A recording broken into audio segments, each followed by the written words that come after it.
menyampaikan salam Pancasila. Oh, mantap. Kita poin pembahasan ada 4, waktunya 1 jam, nanti silakan ada sesi tanya jawab. Yang pertama latar belakang kegiatan, lalu pokok permasalahan, tujuan kegiatan, alternatif solusi dan strategi. Yang pertama latar belakang kegiatan. Kenapa harus ada sekolah laboratorium Pancasila? Lanjut. Karena yang pertama, lanjut aja Pak, ada degradasi nilai-nilai kebangsaan. Ini ada Pancasila. Yang pertama, ada nilai religius, ada nilai kekeluargaan, ada nilai keselarasan, ada nilai kerakyatan, nilai keadilan. Nah ini kita krisis. Lalu ada UUD 45, ada nilai demokrasi, ada nilai kesederajatan, nilai ketaatan hukum.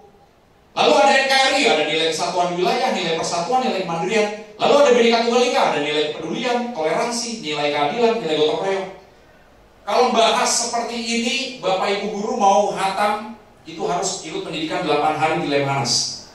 Ya, ini kemarin Bu Putri baru lulus pendidikan khusus untuk guru dan dosen. Kebetulan Bu Putri ini dosen di Palembang ya, nanti bisa kenalan. Itu 8 hari di Lemhanas. Pendidikannya gratis, saya salah satu pengajarnya. Ya, bagi yang mau lebih hatam lagi itu ada 7 bulan di Lemhanas. Makanya Lemhanas adalah salah satu narasumber nanti akan datang. Tapi Lemhanas tidak akan mungkin datang ke sekolah-sekolah karena terbatas SDM-nya. Makanya Bapak Ibu guru sangat beruntung sekolahnya yang sudah tergabung dalam SLP akan mendapatkan ilmu yang bisa dialirkan ke siswa-siswinya. Nah, nilai-nilai kebangsaan ini harus melekat pada diri kita, ya, atau norma-norma kebaikan yang terkandung dalam diri kita dan harus menjadi pribadian diri kita. Kalau Indonesia tidak punya nilai-nilai kebangsaan, selesai. Udah perang dari dulu. Kalau SMA 30 tidak punya nilai-nilai kebangsaan, akhirnya apa? Lu Cina, lu Kristen, lu Hindu, lu Buddha, gua Islam mayoritas. Perang saudara kita. Bener apa enggak? Gua pribumi, lu non pribumi apa? Mau balik lagi ke zaman penjajahan? Kulit gua putih, kulit lu hitam. Akhirnya bermain politik identitas. Udah gak bisa. Karena Indonesia itu sebelum Islam masuk, sebelum Hindu masuk, sebelum Buddha masuk, sebelum Kristen masuk, sudah ada 200 aliran kepercayaan kepada Tuhan Yang Maha Esa. Udah ada nenek moyang kita. Sudah ada kurang lebih 1.200 suku. Sudah ada kurang lebih 700 bahasa daerah yang terletak di kurang lebih 17.000 pulau se-Indonesia. Bagi kita, saya, Anda semua yang tidak bisa menerima keberagaman, yang tidak bisa menerima kemajemukan, yang masih bersikap intoleransi, yang masih rasis, silakan angkat kaki dari SMA 30. Silakan keluar, jangan dari penduduk Jakarta. Silakan keluar, jangan punya kartu penduduk atas nama Indonesia, karena Indonesia tempatnya keberagaman. Tepuk tangan dulu dong, kita semua. Saya sangat yakin SMA 30 sangat jauh dari rasis, dari diskriminasi, atau jauh. Gak akan, ya. Gak akan Ibu Kepsek dapat penghargaan dari Pak PJ Gubernur kalau seperti ini. Nanti Ibu Kepsek mohon izin bisa disampaikan ke Pak PJ. Kami sudah mulai Pak. Ya, salam hormat dari saya. Saya baru dijadwalkan minggu depan paparan dengan Pak PJ, insya Allah. Nah, jadi Bapak Ibu dan adik-adikku sekalian, ini esensi dari nilai kebangsaan. Sayangnya degradasi. Lanjut, degradasinya sejauh apa Pak Hamri? Ini baru dari Pancasila saja, tahun 2020, riset oleh komunitas Pancasila Muda, ditemukan hampir 20% anak muda di DKI Jakarta dan kota-kota besar Indonesia resisten pada Pancasila. Saya nggak setuju Pancasila. Kamu setuju apa? Mungkin, saya setuju khilafah. Saya setuju liberal. Saya setuju komunis. Ini akibat anak generasi Z. Karena pandemi kurang lebih 2 tahun di rumah, terpengaruh gadget. Kebetulan guru PPKN-nya juga mungkin belum ikut Lemhanas. Guru PPKN-nya juga baru lulus. Generasi milenial juga mungkin kurang lebih seumuran saya, ke bawah dikit. Ya apa enggak? Belum sempat dapat paparan P4. Nah ini kalau saya lihat bapak ibu gurunya ini masih milenial ini. Ya kan? Berapa usianya? 40 apa 70 tahun? Ini masih di bawah saya nih. Ya Bu ya? Oh di atas. Oh, tapi ibu kok masih awet muda gitu sih? Skincare-nya berarti bagus skincare-nya. Nah, ya. Kalau ibu bapak sudah dapat P4 kayak ibu Kepsek, saya yakin masih membekas, ya Bu ya. Pedoman penghayatan pengamalan nilai Pancasila. Tapi yang sudah dapat, yang belum pernah dapat P4, kayak ibu yang di depan ini, Ibu Olga Lydia deh namanya. Oh, ada hubungan apa sama Olga Lydia? Oh, cuman sama-sama cantik aja ya. Tepuk tangan dong. Ini SMA 30, ini ya, komplit ya. Waduh, luar biasa. Ya. Nah, oleh karena itu Bapak Ibu semua dan adik-adikku sekalian, kita di sini datang akan menjelaskan kenapa kita pilih ideologi Pancasila, bukan yang lain. Bukan khilafah, bukan komunis. Saya akan jelaskan detail. Lanjut. Lalu degradasi moral. Pak Andri, apa bedanya degradasi nilai-nilai kebangsaan dengan degradasi moral? Beda. Orang kalau tidak punya nilai-nilai kebangsaan, kalau nggak cinta bangsa dan tanah air, udah pasti akan moralnya rusak. Benar Bang? Ya. Jadi hal yang lebih besar adalah degradasi nilai kebangsaan. Nah, moral ini spesifik. Ada bullying. Ya. Tahun 2022 KPAI melaporkan kasus bullying kekerasan fisik. Masih ada 226 kasus. Bullying itu ada verbal, diucapkan, mohon maaf, lu hitam keling, lu cebol. Nah, nggak ada lagi ya di SMA 30. Setuju? Bullying non verbal, plak, plak, plak, undang, plak. Itu bullying non verbal. Loh, itu ada ancaman hukumnya, 1 tahun pidana penjara. Jadi jangan main-main. Cyberbullying, foto temennya di grup. Misalkan yang perempuan, mohon maaf, ini contoh aja, semoga tidak terjadi di SMA 30. Ya, kamu siapa namanya Alfa? Foto, cetrek, kepalanya dibuntungin, disambungin ke badan yang bugil, di-share. Itu pidana 10 tahun penjara. Hati-hati, undang-undang ITE. Lebih parah lagi. Jadi harus melek hukum kita. Gak boleh lagi seperti itu. Itu hal-hal yang tidak beradab, tidak sesuai dengan kepribadian bangsa. Setuju? Gak boleh ada. Lalu ada intoleransi. Kamu siapa namanya? Faiz. Faiz agamanya apa? Islam. Di sini yang Kristen siapa? Angkat tangan. Siswa. Oh ya, siswa Kristen siapa? Ruben Nononsu. Oke. Faiz bilang ke teman-teman, teman-teman, kita bikin kelompok belajar, jangan ajak si Ruben. Kenapa? Sudah cekik hidup. Nah itu bullying verbal itu. Kristen lagi. Kita kelompok yang Islam aja. Itu sudah masuk intoleransi dan diskriminasi, ada ancaman pidananya. Ya, nggak boleh.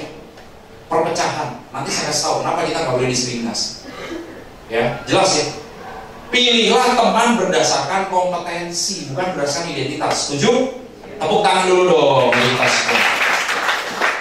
Atau sebaliknya Ruben, kita yang Nasrani aja yuk.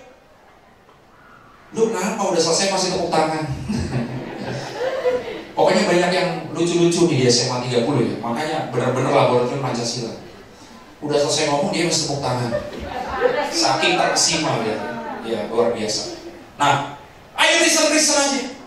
Yang Islam sana sendiri, nggak boleh. Intoleransi. Oh yang Jawa aja. Atau yang ganteng aja. Oh waduh. Ya kan? Pokoknya tidak boleh bermain identitas. Jelas ya? Oke. Kekerasan.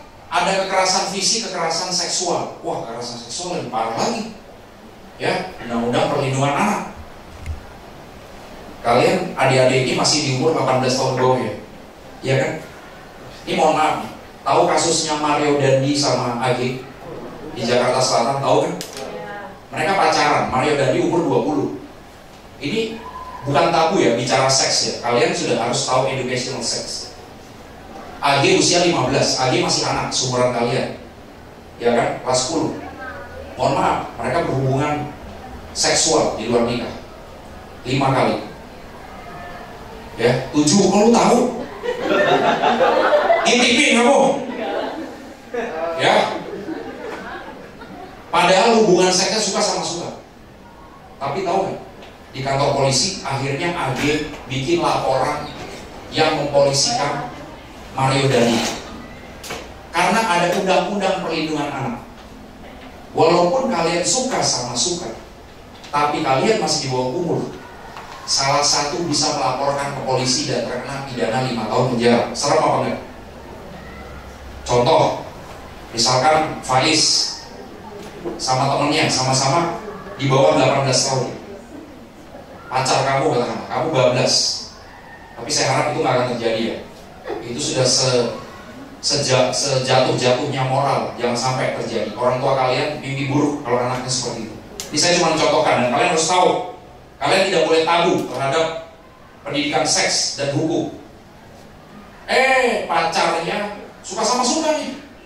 Tiba-tiba orang tua pacarnya protes. Nah ini Faiz bisa dipidanakan di penjara minimal 5 tahun. Ya, jadi hati-hati. Opa kan suka sama suka, nggak bisa. Undang-undang perlindungan anak nggak kenal istilah suka sama suka. Tetap masuk ke pencabulan, paham ya? Nah, itu jadi harus tahu, hati-hati. Harus selalu punya rem.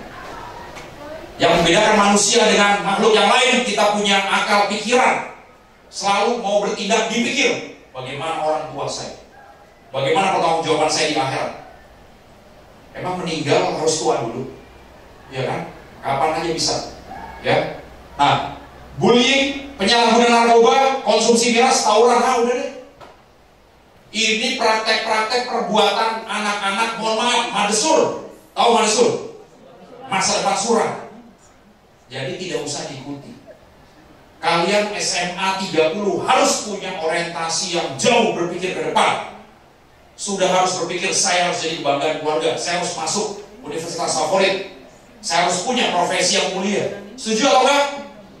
Mereka yang hari ini tawuran, banyak faktor. Kurang kasih sayang, disorientasi, mungkin sekolahnya juga kurang mendapatkan sosialisasi, mungkin gurunya tidak sepenuh hati seperti guru-guru di SMA 30. Bisa jadi banyak faktor. Dan kalian tunjukkan jangan jadi bagian dari yang seperti itu. Tepuk tangan untuk SMA 30. Oke, kita lanjut. Digitalisasi informasi, ada 212 juta pengguna internet. Wow, pengguna internet banyak, informasi bersebaran. Ada hoax, karena 11,9% responden mengaku telah menyebarkan berita hoax. Ingat, hampir 12% siswa Gen Z ngaku, iya Pak, saya ngaku, saya suka nyebarin berita fitnah, propaganda. Hati-hati. Kalian kelihatannya jarinya doang, padahal ancaman siksa, dosa kalian udah di akhirat kumpul karena fitnah. Fitnah itu lebih kejam dari, karena bisa menyebabkan perang, itu fitnah. Bisa menyebabkan propaganda, bisa menyebabkan hancurnya sebuah komunitas, sebuah desa, sebuah kota, bahkan sebuah negara. Itu fitnah, propaganda. Perang Rusia Ukraina itu fitnah, propaganda. Kalian lihat siapa yang merasa diuntungkan dari perang Rusia dan Ukraina? Coba sebut siapa yang diuntungkan. Nah, itu tahu senjatanya jadi laku, ya kan? Ya udah. Kalau ada konflik, lihat dulu siapa yang paling diuntungkan. Oh, berarti itulah kemungkinan besar orang yang bermain di belakang itu semua. Ya. Nah, lanjut. Ada bonus demografi. Bonus demografi dari 2020 sampai 2050 artinya diperkirakan penduduk produktif Indonesia itu mencapai 2/3 atau 200 juta lebih, 207 juta. Sehingga di Indonesia kebalikannya Jepang. Kalau di Jepang penduduk produktifnya cuma 1/3, makanya Jepang sekarang jadi negara tua. Makin mundur. Kalau Indonesia maju-maju, karena apa? Yang produktif seperti kita ini banyak. Benar apa enggak? Produktif itu definisinya dari 15 sampai 64 tahun itu produktif. Kalau kurang atau lebih dari itu tidak produktif. Nah, ini bonus demografi. Tapi kalau kita tidak bisa mengamalkan nilai-nilai Pancasila, bukan bonus demografi Indonesia, tapi bencana demografi. Hati-hati. Lanjut kita lihat. Nah, Presiden Jokowi sudah mencanangkan Indonesia Emas 2045 saat 100 tahun Indonesia merdeka. Karena diprediksi tahun 2045 atau 22 tahun dari sekarang, Indonesia akan menjadi negara termaju keempat di dunia. Tepuk tangan dulu dong. Ekonomi kita akan senilai 8 triliun US dollar lebih. Nah, bagaimana kita bisa mencapai Indonesia Emas? Mohon maaf, kalau di sekolah banyak yang tawuran, banyak yang berkata-kata kotor, banyak yang minum miras, banyak terjadi seks bebas, hancur, nggak bisa. Kita cuma hanya jadi penonton. Jangan sampai teman-teman ini nanti lulus SMA 30, kuliah enggak, kerja juga pas-pasan, menteng map kemana-mana susah. Kenapa? Tidak punya kepribadian yang sesuai dengan 4 konsensus dasar bangsa. Karena tidak bisa menerapkan cita-citanya. Jadi ayo, sukses. Ya, lanjut. Nah, ada yang nanya tadi, Pak, kenapa di Indonesia tidak khilafah? Kan mayoritas Muslim. Saya kan jawab, ini berbagai ideologi di dunia. Yang pertama ada kapitalisme. Ideologi yang menekankan kepada penguasaan modal oleh pihak swasta, di mana negara tidak berhak mengatur dan buat undang-undang. Yang punya uang, dia yang berhak mengatur presiden. Undang-undang boleh berganti. Contohnya negara mana? Amerika Serikat, Jepang, Kanada, Korea Selatan. Saya tidak ingin warga minoritas Muslim mendapatkan hak-hak. Itu kata Presiden Donald Trump saat dilantik 2017. Bahkan dia berteriak pada parlemen, "Hei parlemen, beri saya uang 5 miliar US dollar. Saya akan bikin tembok yang akan mengelilingi Amerika sehingga imigran tidak masuk ke Amerika, terutama Muslim." Islamofobia. Dia benci sama Muslim. Oh, dia benci-benci aja dia sebutkan. Ya, itu Amerika seperti itu. Ya, silakan Ibu. Salam buat Pak PJ, Bu, ya. Terima kasih, tepuk tangan untuk Ibu Kepsek. Ya. Kan ada Ibu Wakasek yang di sini. Izin, ada Ibu Wakasek. Ada. Oh ya, Bapak ada ya. Oke, terima kasih. Ya. Jadi yang berkuasa uang itu ideologi kapitalisme. Lalu liberalisme, ideologi yang menekankan kebebasan kepada golongan untuk dapat mengekspresikan keinginan sendiri. Mau saya gay, mau saya lesbian, mau saya operasi kelamin, transgender, terserah saya, suka-suka saya. Itu kalau orang Belanda begitu. Itu kalau orang Prancis begitu. Laki-laki sama laki-laki ciuman di tempat umum biasa di Belanda. Tahun 96 saya ke Amsterdam, saya kaget. Begitu saya di Hard Rock Cafe pesan Coca-Cola, di sebelah saya ini ada orang bule lagi ngelinting ganja. Wah, langsung saya kaget. Ada polisi. "Hey sir, would you like to catch that man?" Ya kan? "He already make marijuana." Ketawa dia. "Where do you come from?" "Indonesia." "Oh, in our country marijuana is legal. Just calm down. Just obey all rules." Ya udah, di negara kami itu legal. Waduh, kacau juga. Begitu saya jalan-jalan di sudut kota Amsterdam, tahu nggak adik-adik? Waduh, itu para PSK, mohon maaf, kalian udah remaja nih, harus tahu pekerja seks komersial telanjang memajang diri di etalase. Udah kayak milih ikan lohan, tinggal pilih aja, tinggal pilih. Itu negara liberal, bebas, sebebas-bebasnya. Saya mau nanya, pantas nggak di Indonesia? Nggak bisa. Ada ideologi sosialisme, ideologi yang mengutamakan segala komunikasi secara bersama. Contohnya Rusia, Cina, Korea, Vietnam, sama rata. Orang miskin tetap dijamin sama negara. Tapi orang kaya, kalau dia nggak sesuai dengan undang-undang, hartanya bisa direbut. Ya, komunis nggak ada cerita. Bahkan kalau perlu pengadilan itu hanya formalitas. Lihat Korea Utara, ya, tirai besi, terisolasi. Dia nggak terima untuk ideologi dari negara lain. Bahkan warga negara Korea Utara kalau nonton serial TV luar negeri, hukum mati. Coba bayangkan. Kalau lewat patungnya Kim Il Sung, pendiri Korea Utara, itu harus tunduk. Bahkan ada hari di mana mereka harus nangis, harus sedih selama 7 hari. Pada saat hari kematian Kim Il Sung, kakeknya Kim Jong Un.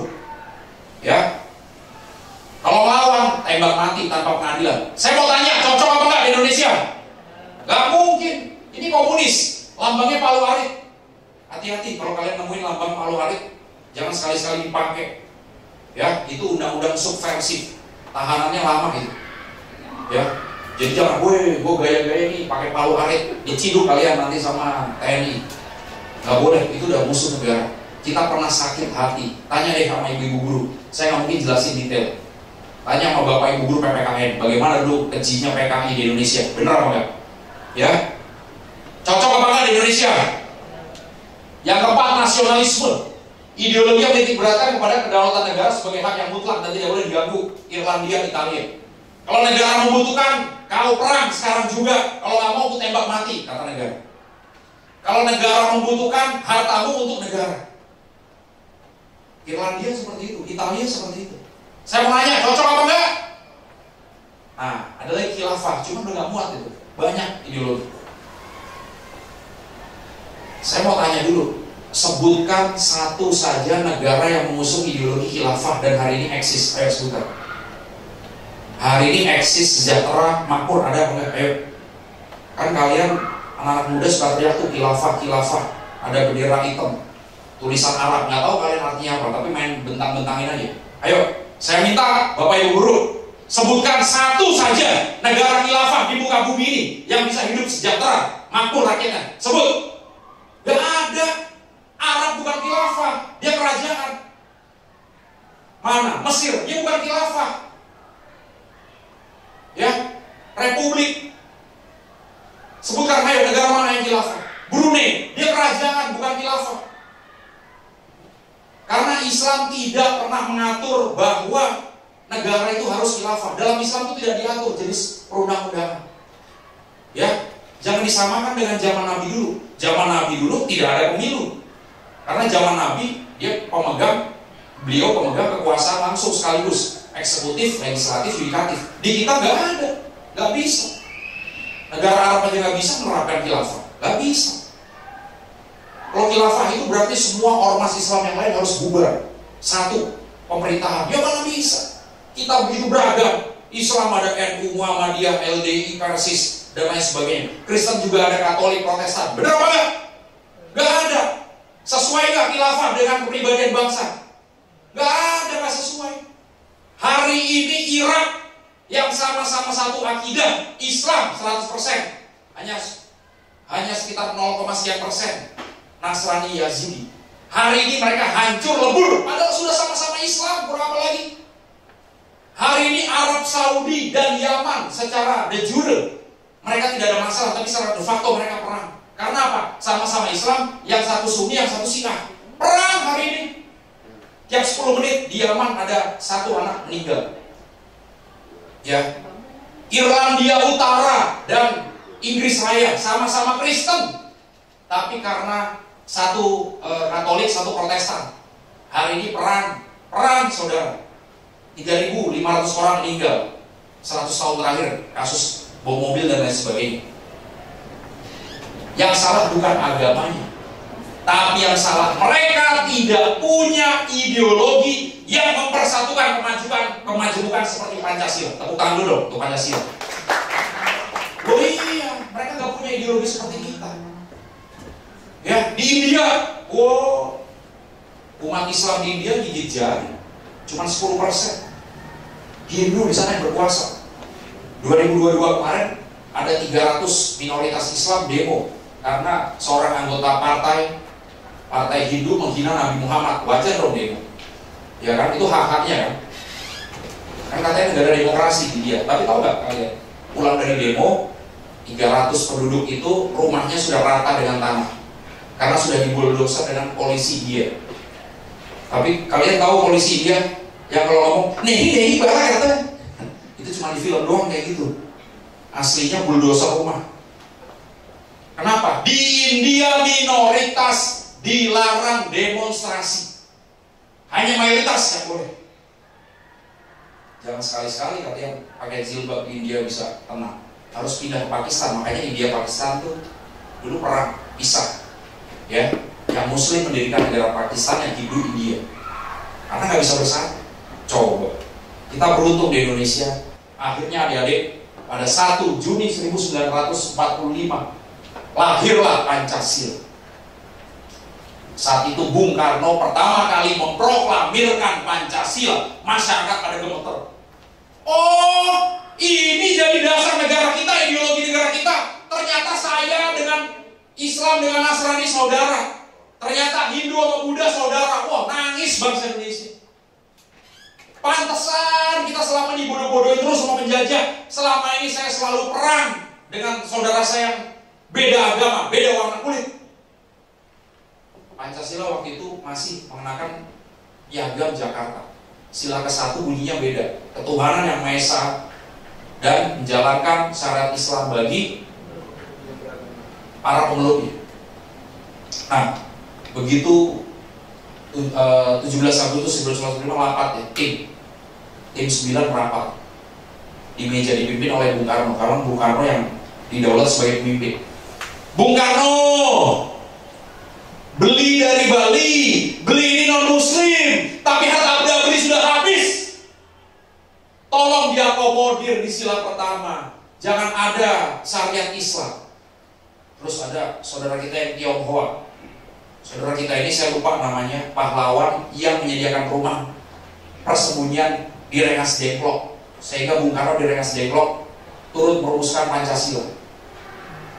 Bung Karno, saya non Muslim, tapi rumah saya sudah habis dibakar oleh Belanda. Saya tidak peduli, yang penting bangsa Indonesia. Tolong diakomodir sila pertama, jangan ada syariat Islam.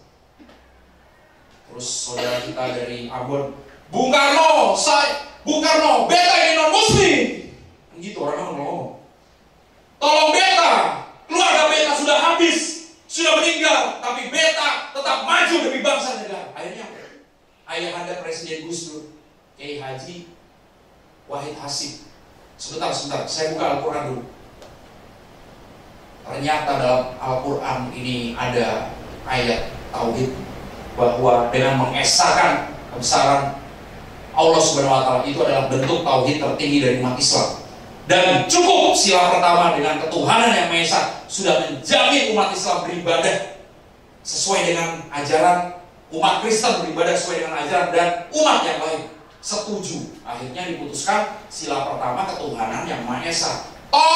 Disahkan sebagai dasar negara 18 Agustus 45. Tepuk tangan dong untuk kita semua. Jadi udah jelas ya, jangan ada yang resisten dengan Pancasila. Setuju? Oh ya, adik-adik udah ngisi survei atau belum? Mas udah ngisi, udah dikasih link survei udah. Mohon ya, adik-adik, bapak ibu guru, dan orang tua murid. Ada komite di sini, izin perwakilan ada? Nggak ada ya?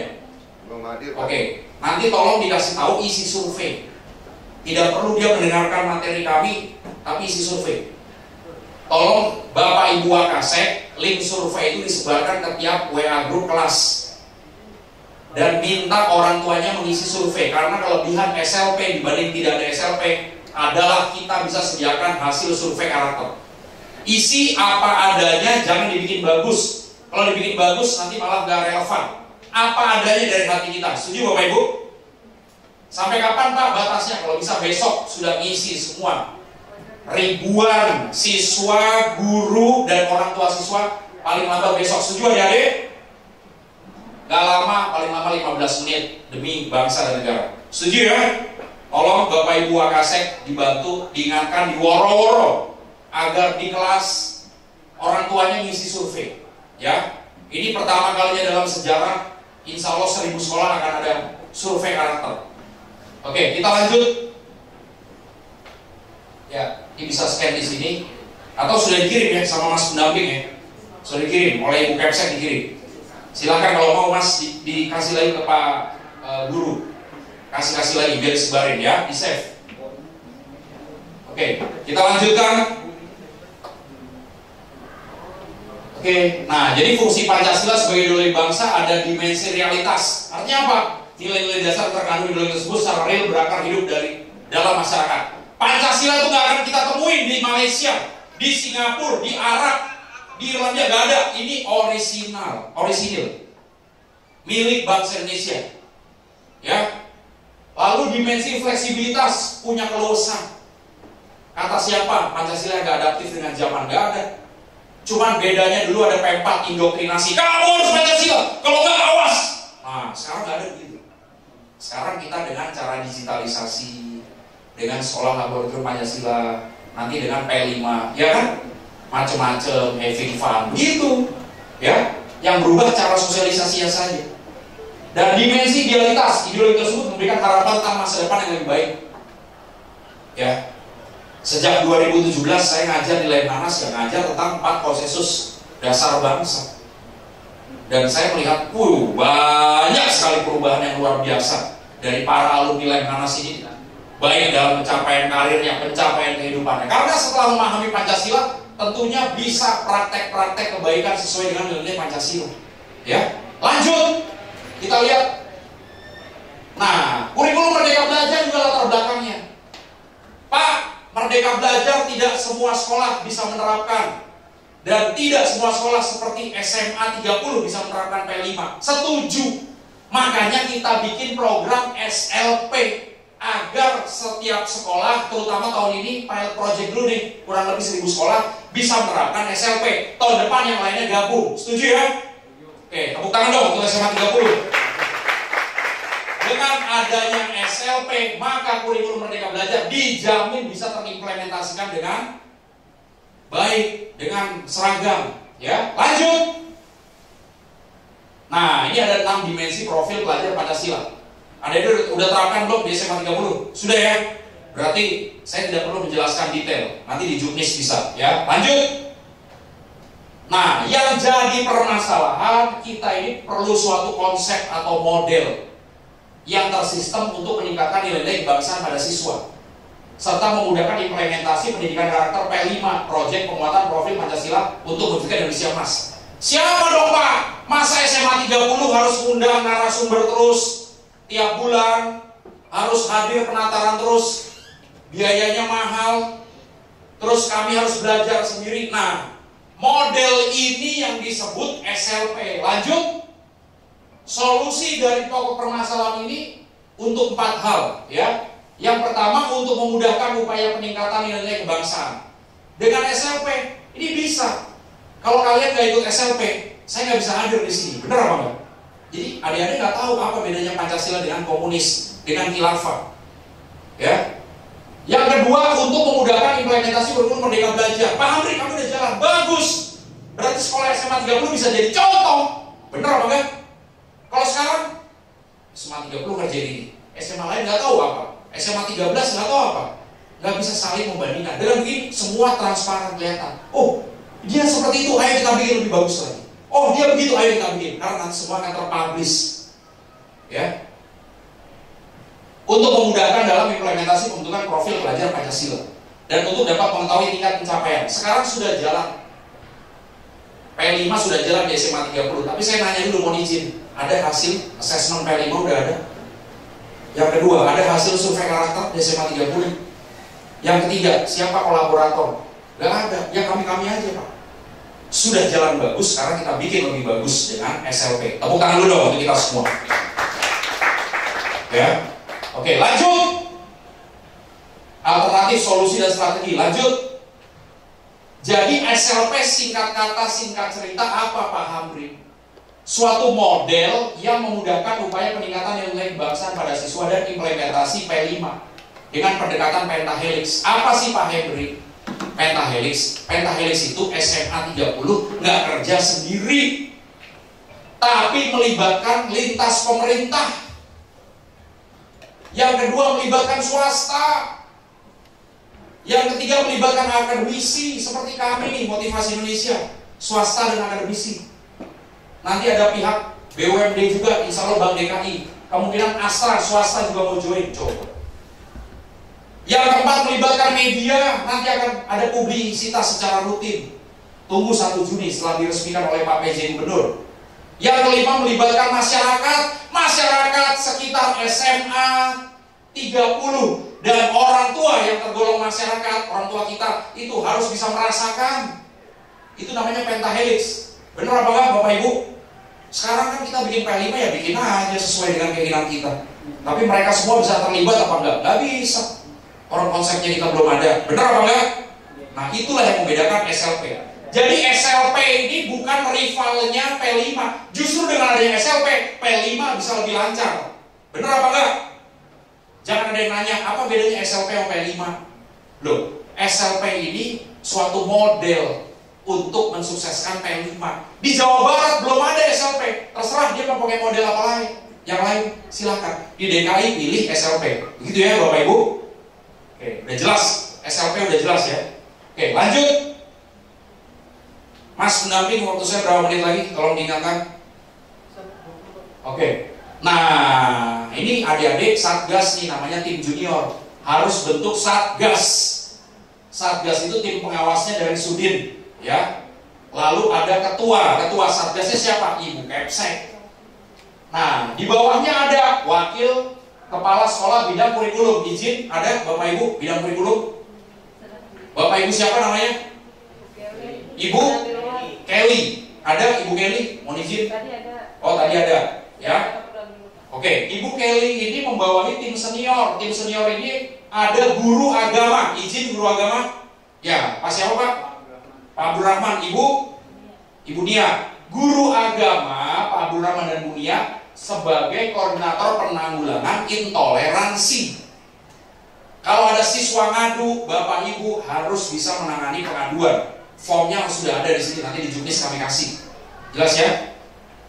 Pak, selama ini juga udah ada, kami lapor ke Sudin. Iya, tapi kan belum diatasi permasalahannya secara terintegrasi.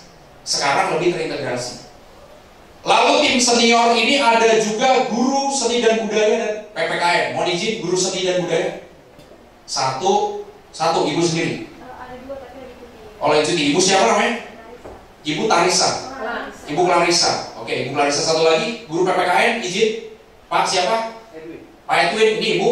Dilan. Ibu Dilan. Ibu Dila apa Dilan? Ibu Dila ya. Nah, Bapak Ibu bertiga ini sama satu yang lagi cuti itu koordinator penanggulangan bullying. Kalau anak-anak ada yang jadi korban bullying, ini tugas Bapak Ibu berempat untuk menangani. Boleh dibikin shift-shiftan, silahkan teknis. Ya, nama Bapak Ibu berempat harus ada dalam SK. Mohon izin, SK-nya sudah ada belum? Belum ada. Nah, sudah ya. Kurang lebih jam 11:30 harus sudah di print. Kalau Kepsek tidak ada, nggak apa-apa. Nanti tanda tangannya belakangan. Dan nanti Wakepsek salah satu harus ada seremoni membacakan deklarasi di depan. Jadi tolong SK-nya disiapkan. Di mana SK-nya sekarang? Ada. Nah, tolong paralel ya Bu ya. Paralel. Jadi jangan nunggu acara selesai, tapi ada satu orang yang menginput nama-nama itu di SK. Ini saya jelasin ini. Ya. Tolong Mas pendamping ingetin. Itu ya Mbak Putri. Itu. Jangan nunggu kita selesai motivasi, kita harus selalu sambil melihat SK. Karena wajib narasumber sebelum meninggalkan harus ada penandatanganan SK dan deklarasi. Gitu ya. Jadi harus diatur oleh paralel. Lalu koordinator penanggulangan kekerasan seksual. Guru BK mohon izin, ada Ibu sendiri Ibu? Ada 4 Pak. Oh ada 4. Nah 4-4-nya silakan namanya masuk. Penanggulangan kekerasan dan kekerasan seksual. Penganiayaan dan kekerasan seksual itu guru BK. Ya.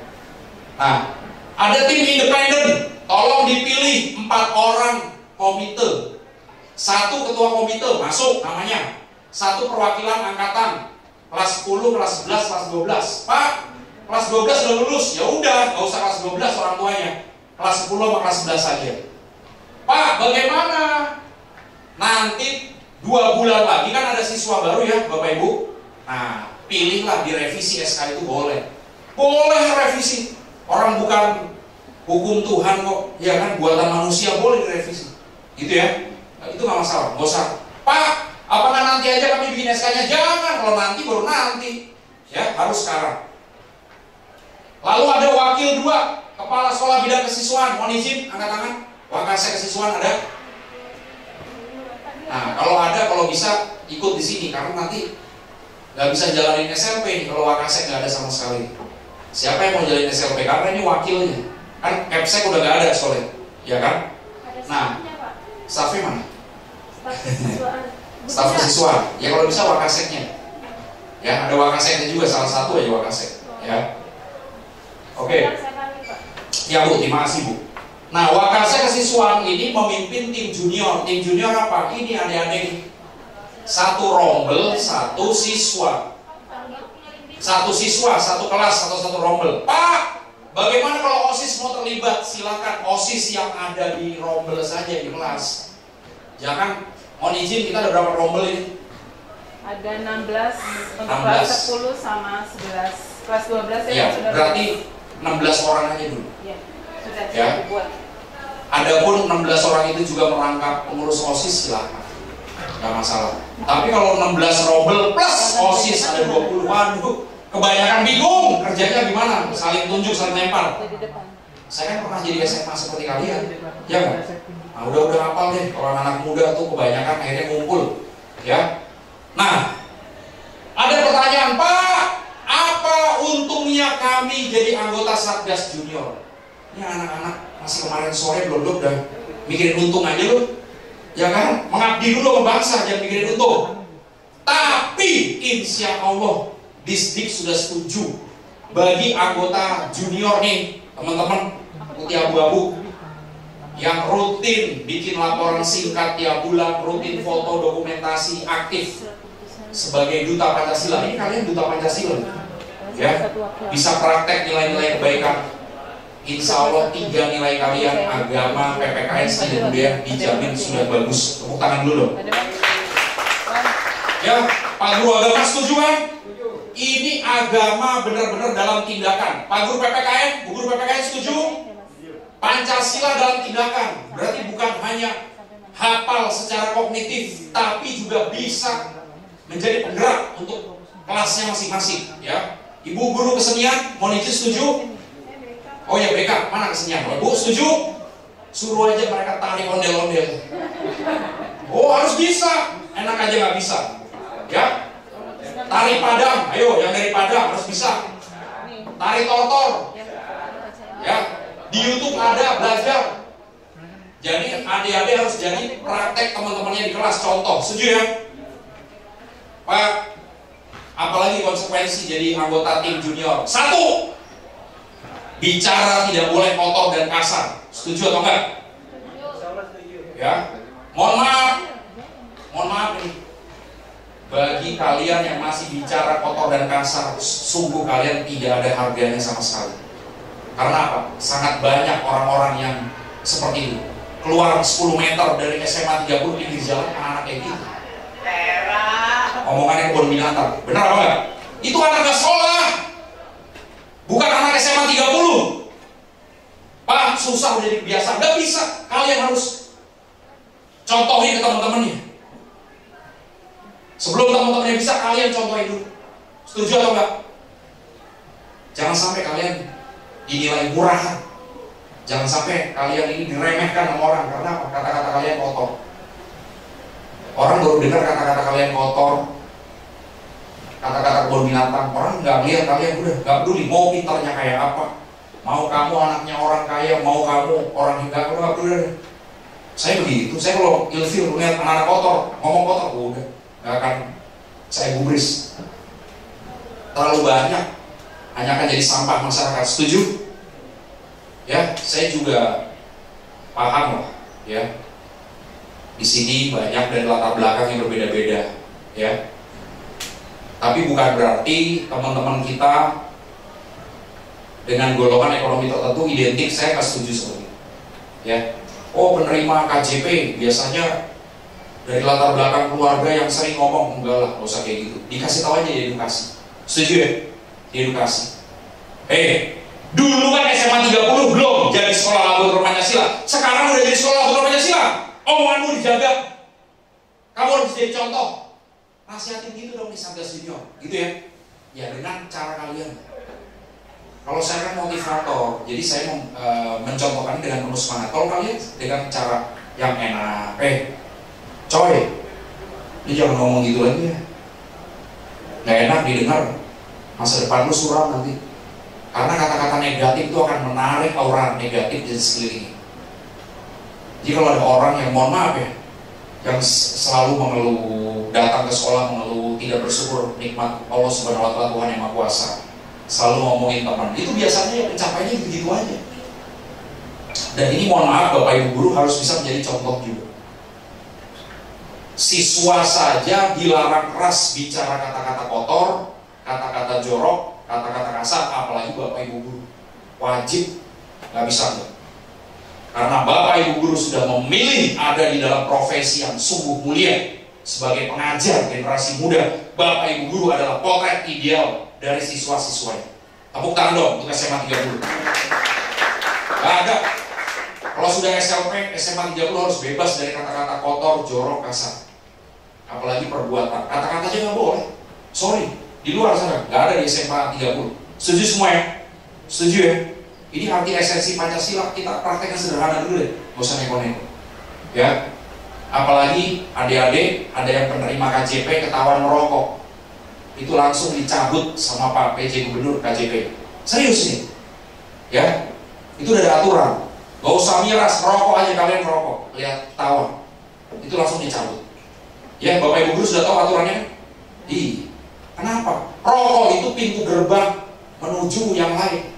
Loh, kalau kalian sudah dewasa, kalian udah punya penghasilan, udah nggak tinggal nebeng bareng orang tua, itu udah bebas. Tapi kalau kalian masih unyu-unyu begini, udah mulai belajar merokok, kalian merasa bangga, merasa gagah merokok. Apalagi yang perempuan, rusak lah kalian. Gak ada tuh orang Pancasila seperti itu. Setuju ya? Gak ada. Saya juga gak ngerokok. Dan jangan membuat persepsi kebanggaan dengan teman kita yang salah jalan. Bagi mereka yang salah jalan, kalau anak pakai putih abu-abu merokok itu keren. Silahkan, itu persepsi lu, persepsi gua enggak. Persepsi gua yang bisa berbakti pada nusa dan bangsa. Persepsi gua yang rajin olahraga. Persepsi gua yang selalu bersyukur, selalu olahraga, selalu berkata-kata yang mulia, itu yang hebat, keren. Mereka bikin persepsi seperti itu, terserah mereka. Kenapa kita harus sama sama mereka? Benar apa? Kenapa kalian harus sama sama anak pinggir jalan yang ngomongnya jorok, kotor, yang mungkin cita-citanya besok mau ngapain juga belum tahu? Gen Z harus punya cita-cita sendiri. Jangan kalian terpengaruh dengan teman-teman kalian negatif. Setuju apa enggak? Tepuk tangan dong untuk SMA 30. Berani tampil beda. Kenapa harus sama? 10 menit lagi. Oke. Jelas ya? Kalian harus berani tampil beda. Dan kalian harus berani berkata tidak. Ini cobain nih barang obat. Enggak. Lu macam-macam gua hajar. Lu gak apa-apa. Itu udah nawarin narkoba segala macam, itu udah tindak pidana itu. Usir kayak gitu. Gak perlu kalian punya teman namanya kayak gitu. Lu tobat. Kalau enggak gua laporin sekolah. Lu tobat ya. Ya nggak mau tobat, nawarin enggak perlu kalian punya teman. Gak ada untungnya punya teman dengan teman seperti itu. Harus berani. Setuju ya? Ya, orang tua kalian susah membesarkan kalian, membiayai kalian, kok gampang terpengaruh dengan omongan teman-teman seperti itu. Ya, oke, lanjut. Oh ya, Wakasek Sarpras ada izin. Nah, tolong Ibu mohon izin diingatkan ke Wakasek Sarpras, ini ada 5 material, Mas, tolong dikirim ke gurunya, ya. 5 poster, tolong di print. Lalu di setiap kelas harus ada. Itu pengamalan dari nilai sila ke-1 sampai sila ke-5. Ya. Tolong dikirim, Mas, kirim ke Bapak Guru, nanti Bapak Guru di-share di grup. Itu tolong di lobi sekolah di print, ditempel. Di aula di print, ditempel. Ruang guru di print, ditempel. Di kantin terutama di print, ditempel. Itu implementasi pengamalan 5 sila Pancasila. Pak, saya boleh nggak? Guru-guru boleh nggak bikin poster sekreatif kami? Oh boleh, silahkan. Ini Merdeka Belajar, jadi bebas. Yang penting outputnya sama. Benar apa ya? Jadi tolong ini di print. Pak, kapan? Kalau bisa mohon dengan hormat hari ini di print, segera hari ini ditempel. Boleh dilaminatik, tempel di sekolah. Lembar deklarasi juga seperti ini ya. Tolong izin ini di print. Walaupun nanti ada perubahan dari Disdik, nggak masalah. Print gratis kok di sekolah istilahnya. Tinggal laminating, tempel. Mulai besok siswa datang itu membacakan deklarasi, ya. Nanti dibacakan judicial. Pulang juga baca deklarasi SLP. Jadi itu afirmasi Bapak Ibu, ya. Oke, lanjut. Nah, ini dia yang bantuin SMA 30. Tuh, hitung ada berapa narasumbernya? Ayo hitung. Nah, loh. Bisa nggak kalau SMA 30 bayar narasumber segitu banyak? Ada jenderal bintang 2, ada segala macam, ya? Nggak akan bisa tuh. Oleh karena itu dibikin SLP. Pak, kapan mereka datang? Bukan mereka datang. Mulai bulan Juni sampai Oktober, setiap bulan perwakilan Kepsek atau Wakasek atau guru-guru yang tadi saya sebut diundang ke Disdik. Mereka yang datang ke Disdik, 1000 kepala sekolah tiap bulan akan diundang ke Disdik, dapat pengarahan nanti sesuai dengan bulan-bulan outputnya, ya. Habis itu nanti saya juga akan selalu hadir tiap bulan bersama tim Motivasi Indonesia. Kami akan membantu merangkum dari para narasumber sehingga membuat usulan proyek ekstrakurikuler. Silakan diterapkan di SMA 30. Jelas ya Bapak Ibu? Oh, jadi yang bantuin banyak SMA 30. Mantap apa enggak? Tepuk tangan dulu dong. Ya, lanjut. Nah, bentuk kegiatannya apa? Nah, ini beringkasan aja bentuk kegiatannya. Nanti di Juknis akan dibacakan lebih detail. Ini kan kita bulan Mei, ada survei karakter, ini lagi berproses di survei, ya kan? Lalu ada sosialisasi pembentukan SLP, ada pembentukan satgas, ada pemasangan plan. Desain plannya nyusul. Minggu ini akan diakses oleh Disdik.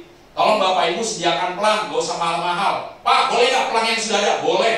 Plan sudah ada, nanti tinggal ditutup cutting stiker. Misalkan ada plan yang nggak pakai.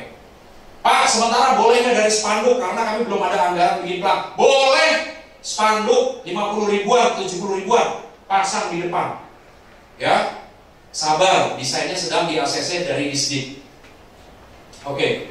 Lalu Juni. Nah, Juni ini dimensinya berkebinekaan global.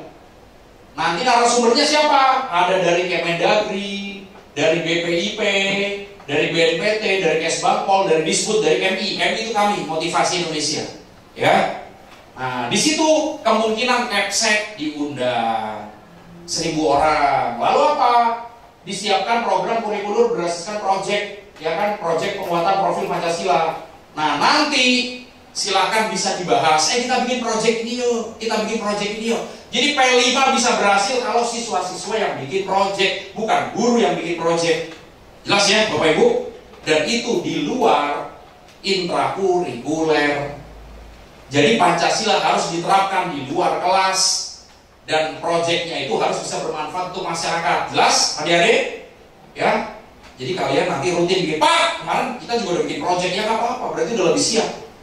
Lebih siap dibanding sekolah lain kalau kalian udah bikin proyek. Setuju ya? Nah, Juli. Tuh, dimensinya apa? Juli, beriman, bertakwa kepada Tuhan Yang Maha Esa dan dalam mulia. Cot itu 1000 sekolah Jakarta sama semua, jangan ada yang beda. Setuju Bapak Ibu? Sama semua, jadi seragam. Biar bisa apa? Saling lihat, saling tiru, saling terinspirasi. Oh, sekolah Anda, sekolah kamu apa? Temennya, misalnya punya teman di sekolah lain. Saya telepon, oh ya kalau gitu aku bikin ini deh, aku bikin itu. Gitu, kompak gitu. Ya, narasumbernya siapa? Nanti ada insya Allah dari Kemendikbud, dari BNN, dari Kanwil Kemenak, dan dari Motivasi Indonesia. Agustus, nah Agustus dimensinya ada 2, agak berat nih. Agustus itu dimensi gotong royong dan kreatif. Gotong royong narasumbernya siapa? Nanti insya Allah dari BKKBN, dari Dinas KPKP, Ketahanan Pangan, Kelautan, Perikanan, dari Dinsos, dari MI. Kreatif ada Disparekraf. Ya. September bernalar kritis dimensinya. Ya. Ada dari Lemhanas. Ya, dari pimpinan saya nanti datang. Ya, kemungkinan Pak Deputinya nanti, ya. Dari Polda Metro, dari Kodam Jaya. 5 menit lagi, ya. Dari Kejaksaan Tinggi. Oktober dimensinya mandiri. Siapa? Dinas Koperasi dan UMKM, ya. Nah, November kami datang lagi nih. Ya. November tim motivasi Indonesia datang ke sini untuk monef, untuk membimbing tim junior dalam membuat laporan. Gak usah dibikinin laporan dulu, ya. Sekolah SMA 30 bikin laporan Pak Bu SLP cuma setahun sekali November. Gak usah khawatir. Jadi jangan ada guru yang merasa, waduh, ini tugas saya bertambah. Enggak, justru tugas Bapak Ibu guru dibantuin. Bener apa enggak? Karena tahun depan bagi sekolah yang belum menerapkan kurikulum Merdeka Belajar, ya sekolah itu bakal di warning. Mau nerapin apa sekolah kita kalau belum Merdeka Belajar? Bener apa enggak? Kalau belum ada P5, nggak bisa. Nah ini dibantuin. Pak, saya bingung mau nelpon kemana? Gampang, nanti ada dikasih tahu sama Bu Putri dan Pak Putut nomor teleponnya. Ada call center SLP, itu tim motivasi Indonesia kami 24 jam. Bisa dihubungi via WA 24 jam. Tapi kalau mau bicara dengan petugas kami, itu bisa hari dan jam kerja. Mau konsultasi, oh saya masih bingung nih. Saya masih bingung SK, pokoknya apa aja bingung tentang SLP. Itu bisa menghubungi kami 24 jam chat WA. Bisa chat WA, bisa langsung DM Instagram, bisa langsung DM Telegram, Facebook, Twitter. Keren apa enggak? Keren apa enggak? Tepuk tangan dulu dong. Ya, ini apa yang enggak buat SMA 30? Harus, jadi gampang. Guru PPKN, Pak, saya minta dong contoh pembelajaran ini. Oh, beres. Contoh apa? Guru seni dan budaya, saya minta dong contoh tarian ondel-ondel. Oh, gampang. Nih link YouTube-nya. Nah, apa yang enggak? Ya, Pak, saya mau konsultasi dong, boleh. Saya mau curhat dong. Curhat apa dulu nih? Kalau curhat tentang SLP boleh, tapi kalau curhat rumah tangga jangan, bahaya. Gitu ya. Jadi itu disediakan. Bedanya ada SLP dengan tidak ada SLP jelas ya. Ada customer service, dokter, tokoh agama, psikolog dari dinas PPAPP DKI ini. Ada psikolog, ada hukum. Saya buta hukum nih, saya mau konsultasi hukum. Mohon maaf, semoga nggak terjadi. Saya dilecehkan nih. Ya, saya dilecehkan. Saya harus ngadu mana? Konsultasi hukum 24 jam. Nanti nomornya dikasih tahu oleh Pak Putut dan Pak Putri ya. Ada antar jemput gratis korban kekerasan 24 jam. Mantap apa enggak? Tepuk tangan dulu dong. Itu SLP namanya. Misalkan, siapa namanya? Ada Aila. Kaila apa Agia? Oh Kaila, saya pikir Agia 1000 cc. Agia. Pak, saya melihat tetangga saya, istrinya digebukin sama suaminya sampai berdarah-darah. Kamu harus lapor. Nanti hotline-nya dikasih tahu. Loh Pak, itu kan urusan internal mereka. Kalau saya lapor, saya kan ikut campur. Kata siapa? Kalau kita melihat tetangga kita digebukin KDRT, itu bukan urusan rumah tangganya, itu sudah jadi urusan negara. Benar apa enggak? Harus lapor. Kalau Kaila tidak lapor, Kaila bisa kena pasal pembiaran. 1 tahun penjara. Mau 1 tahun penjara? Makanya harus lapor. Gak usah takut. Langsung dijemput gratis 24 jam, gak bayar, dilindungi di safe house, dijaga aparat. Gak usah pikirin nasib suaminya. Yang penting selamatin dulu nih. Setuju ya? Ini kalau kalian lihat tetangganya, lapor. Apalagi keluarga kalian sendiri. Lu bisa berhenti gak? Kalau nggak gue laporin, gue proses tuh. Oh, itu urusan belakang, gampang. Udah pidana lagi penganiayaan, 5 tahun lagi tambah hukumannya. Gak usah takut. Adik-adik ini kalau berjiwa Pancasila jangan takut sama hal-hal yang seperti itu. Setuju apa enggak? Caranya macam-macam. Ya, lapor. Makanya kalian harus melek buku. Disiapkanlah itu. Pakar hukum itu lawyer-lawyer itu. Jelas ya? Gak usah takut. Kasihan dong tetangga kita, saudara kita digebukin. Masa kita nggak lapor? Setuju ya? Kalian gimana jiwa kepeduliannya? Melihat ada tetangganya, saudara dianiaya, diem aja. Itu akan menimpa pada diri kalian nanti suatu saat kalau kalian diem aja. Setuju ya? Oh, kita harus jadi bangsa yang maju loh, bangsa yang beradab. Oke, lanjut. Waktu saya udah hampir habis ini. Udah selesai daftar pustaka. Tepuk tangan untuk kita semua. Oke, ya. sedikit ada tanya jawab, silahkan. Ya sebelum kita break, mungkin untuk 3 penanya boleh lah. Silakan, ada pertanyaan? Ya Ibu, silakan. Cek. Maaf ya Pak. Boleh Bu. Baik, terima kasih Pak. Nama saya Rusmaini Pandiangan, mengajar pendidikan agama Kristen. Saya sangat tertarik jika pembicaraan mengenai hukum ya.